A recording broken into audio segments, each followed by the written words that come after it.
ಜೀವನ ಬೇಡವೆನ್ನುವ ಹಾಗೆ ಆತ್ಮಹತ್ಯೆಯನ್ನು ಮಾಡಿಕೊಂಡೆ. ಆದ್ರೆ ಏನು ಮಾಡೋಣ ಹೇಳಿ, ಮೋಕ್ಷ ಸಿಗದೆ ಅಲೆದಾಡುವಂತಹ ಪರಿಸ್ಥಿತಿ ಎನ್ನದಾಗಿ ಹೋಯಿತಲ್ಲ. ಆದ್ರೆ ಈ ರೀತಿ ಆಗಬೇಕಾದ್ರೆ ಕಾರಣ ದುರ್ಗವನೇ ಇದ್ದಾನೆ. ನನ್ನ ಬಾರಿನಲ್ಲಿ ಚೆಲ್ಲಾಟ ಆಡಿದವರನ್ನು ನಾವು ಸುಮ್ಮನೆ ಬಿಡುವವಳಲ್ಲ. ಅವನ ಸಾವಿಗೆ ನಾನೇ ಕಾರಣವಾಗಬೇಕು.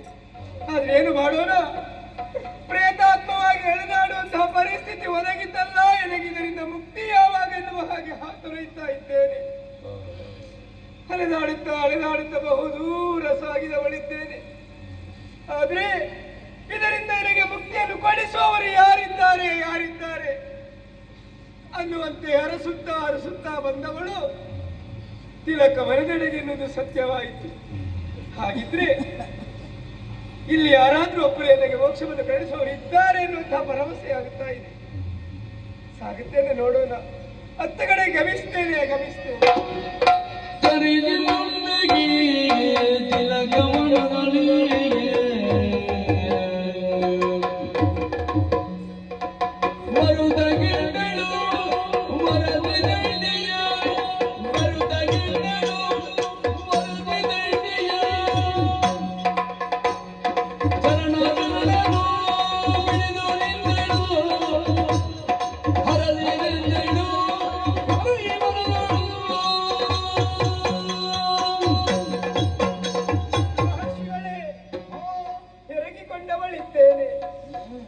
ತಪಸ್ಸಿನ ಮೂಲಕ ಸರ್ವವನ್ನು ಅರಿಯಬಲ್ಲಂತಹ ನೀವು ನನ್ನ ಪರಿಸ್ಥಿತಿಯನ್ನು ಗಮನಿಸಬಲ್ಲಿರಿ. ಅಲೆದಾಡುತ್ತಾ ಇದ್ದೇನೆ, ಮೋಕ್ಷ ಸಿಗದೆ. ಅನ್ಯಥ ನಾನು ಬೇರೆ ಯಾರು ಅಂತ ಭಾವಿಸಬೇಡಿ. ಸುನೀತಿ ಮಹರ್ಷಿಗಳ ಪತ್ನಿಯಾದವಳು ಸುಹಾಸಿನಿ ನಾನಿದ್ದೇನೆ. ದುಷ್ಟ ದುರ್ಗಮನ ಬಲೆಗೆ ಬಲಿಯಾಗಿ ಹೋದವಳು ನಾನು. ಬಾಳನ್ನೇ ಕಳೆದುಕೊಂಡಿದ್ದೇನೆ. ಆದ್ರೆ ಜೀವನವೇ ಬೇಡ ಎನ್ನುವ ಹಾಗೆ ಆತ್ಮಹತ್ಯೆ ಮಾಡಿಕೊಂಡು ಪ್ರೇತಾತ್ಮವಾಗಿ ಮೋಕ್ಷ ಸಿಗದೆ ಅಲೆದಾಡುತ್ತಾ ಇದ್ದೇನೆ. ನನಗೆ ಮೋಕ್ಷವನ್ನು ಕರುಣಿಸಿ.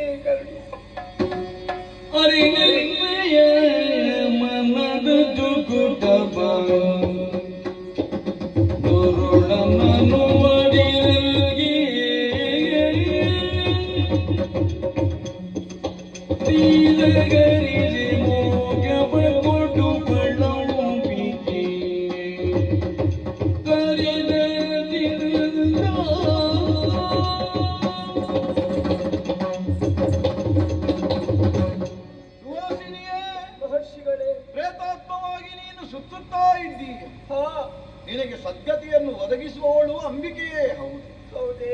ದುಷ್ಟರ ನಿರ್ಮೂಲನವಾಗದೆ ಇದು ಯಾವುದೂ ಕಷ್ಟ ಸಾಧ್ಯ.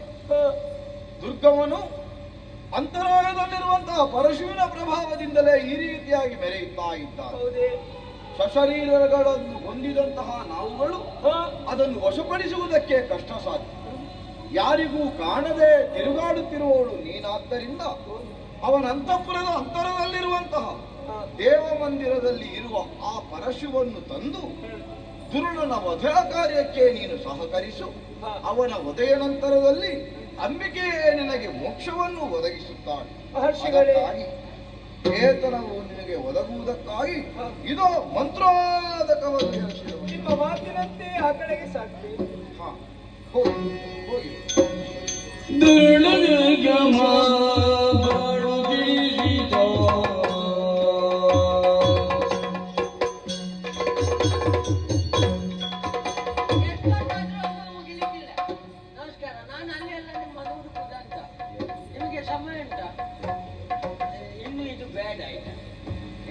ಕೆಲಸ ಬೇಡ, ಅದು ಆಗುದಿಲ್ಲ. ಸಮಯ ವಿಶ್ರಾಂತಿ ಅಂತ ಕೆಲಸವೇ.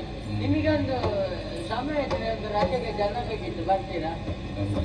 ಬೇಡ, ನಿಮಗೆ ಇದೆ. ಅದೇ ನೀವು ಬಡಿಯುವುದು ಬಡಿತೀರಿ, ಆರಂಭದಿಂದ ಶಬ್ದ ಬರುವುದಿಲ್ಲ. ಇವರೇ ನೀವು ಅಲ್ಲಿಂದ ಬರುವಾಗ ನೀವು ಸ್ವಲ್ಪ ಇದು ನೀವು ಅವರಲ್ಲಿ ಹೇಳ್ಬೇಡಿ. ನಾನು ಇಲ್ಲಿ ಕಾಯ್ಲಿಕ್ಕೆ, ಪರಸು ಕಾಯ್ಲಿಕ್ಕೆ, ಗಾಯುಗೆ ಪುರಸು ಪರಸು ಅದನ್ನು ಕಾಯ್ದೆ ಅಂತ ಹೋಗ್ತದೆ. ನಾನು ಅಂದ್ರೆ ನನಗೆ ಬಹಳ ಬೇಸರ ಆಗ್ತದೆ. ಇವಳೆ ನಾನೊಂದು ಹೆಂಡತಿ ಮುಖ ನೋಡದೆ ತಿಂಗಳೆಷ್ಟಾಯ್ತು, ಇಲ್ಲೇ ಕೆಲಸ ಅಲ್ಲ. ಹಾಗೆ ನಾನು ಸ್ವಲ್ಪ ನಿದ್ರೆ ಅಂತ ಅಲ್ಲ, ವಿಶ್ರಾಂತಿ ಮಾಡುದು. ಅವರಲ್ಲಿ ಹೇಳ್ಬೇಡಿ, ನೀವು ಕೆಲಸದಿತ್ತು ಹೇಳಿ. ಅಮ್ಮ ಹಳನನ ಮನೆಯ ಮಗಳು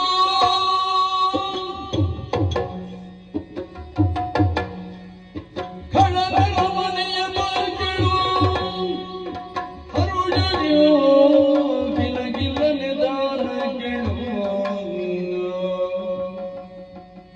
ಗಿಲಗಿಲನೆ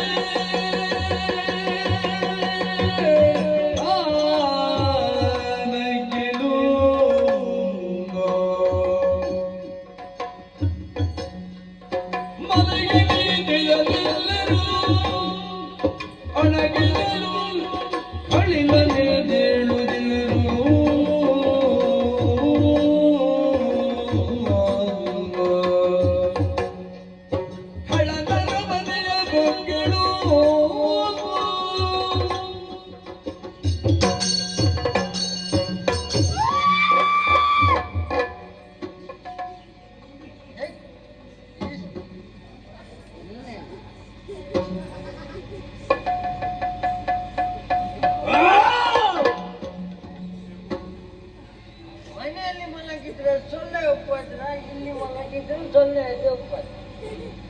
ಎಲ್ಲಿ ಹೋದ್ರೆ ಒಂದು ನಿದ್ದೆ ಮಾಡಿ ಸಾಯ್ಲಿಕ್ಕಿಲ್ಲ. ಅದು ಕಿವಿ ಹತ್ತಿರ ಬಂದು ತುಯ್ಯ ಅಂದೇ ಉಂಟು.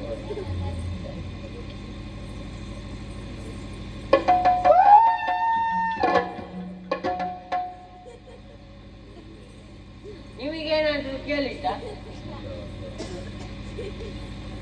ಅದು ನಿಜ ಮಾಡಿದ್ರೆ ತುಂಬಾ ದಿವಸ ಆಯ್ತಲ್ಲ. ಭ್ರಮೆ ಭ್ರಮೆ ಭ್ರಮೆ.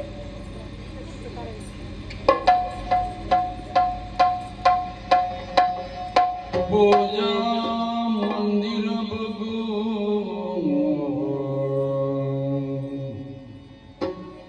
ಪೂಜಾ ಮಂದಿರ ಬಗು ಪರಜು ಬಿಡಿದು ತದೆ ಜದೆ ಹೊರಟೆಳು ಜಮದಿಗೆ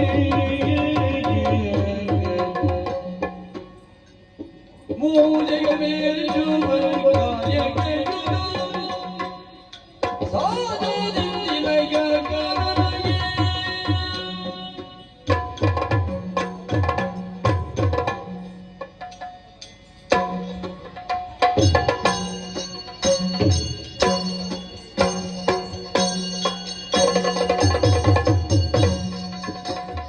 ನಾವು ಯಾವುದು ತಪ್ಪಿಸಿದರೂ ಇದೊಂದು ತಪ್ಪಿಸಲಿಕ್ಕಿಲ್ಲ. ನಮ್ಮ ಪ್ರಾಣ ಇರುವುದೇ ಪೂಜಾ ಮಂದಿರದಲ್ಲಿ. ಆ ಪರಶು ಬ್ರಹ್ಮದೇವ ಹರಸಿಕೊಟ್ಟಲ್ಲಿಂದ ನಮ್ಮ ಬದುಕಿನ ಉನ್ನತಿಗೆ ಕಾರಣವಾದದ್ದು. ಯಾವುದಕ್ಕಾದರೂ ಈ ಪ್ರಪಂಚದಲ್ಲಿ ಪರ್ಯಾಯ ಉಂಟು. ನಮ್ಮ ಉನ್ನತಿಗೆ ಯಾವುದು ಕಾರಣ ಆಗಿದೋ ಅದನ್ನು ಮರೆತರೆ ಬೇರೆ ಅವಸಾನವೇ ಬೇರೆ.